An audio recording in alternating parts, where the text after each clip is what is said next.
இன்னைக்குன்னு பார்த்து வியாபாரமே இல்லை. அடுத்த மாதம் எனக்கு கல்யாணம். சரி, 500 பேருக்கு சாப்பாடு. நீங்கள் தான் சமைக்கிறீங்க. இந்தாங்க அட்வான்ஸ். 500 பேத்துக்கு சமைக்கணுமா? நம்பலா அண்ணே? உங்களை இதுக்கு முன்னாடி என் ஹோட்டலில் சாப்பிட்டு பார்த்ததே இல்லையாண்ணே?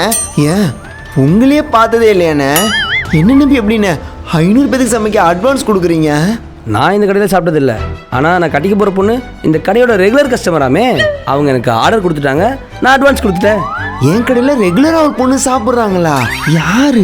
பேர் என்னண்ணே? கார்த்திகா. கார்த்திகாவா?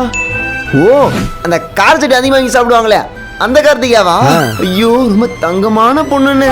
அந்த பொண்ணுக்கு ஒரு நல்ல பாய் ஃப்ரெண்டு கிடைக்கலங்கிறதுக்காக எத்தனை பசங்களை மாத்துச்சு. பசங்களை மாத்தினாலும் கடையை மாத்தாது, டேபிளையும் மாத்தாது. நம்ம கடைக்கு தான் கூட்டிட்டு வந்து சாப்பிடும். பசங்களா? ஆமாண்ணே, பசங்களை கூட்டிட்டு வந்தாலும் பக்கத்துல மட்டும் உட்கார வச்சிட மாட்டா. அப்பாடா. அண்ணா, ஆப்போசிட்ல உட்கார வைப்பா. அப்பதான் ஊட்டி விட முடியும்ல. ஊட்டி விடுவாளா? ஊட்டி விட்டு தொடச்சு விடுவா.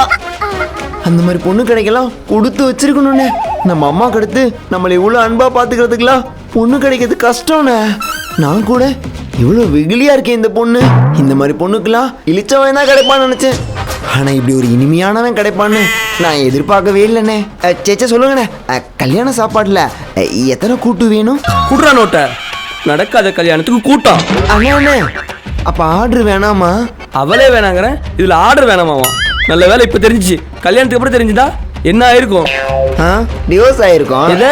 ஐயோ, இந்த மாதிரி ஏதாவது ஒன்று வாயை விட்டு கடைக்கே ஆர்டர் வராத நமக்கு கல்யாண ஆர்டர் வந்து விட்டுட்டோமே.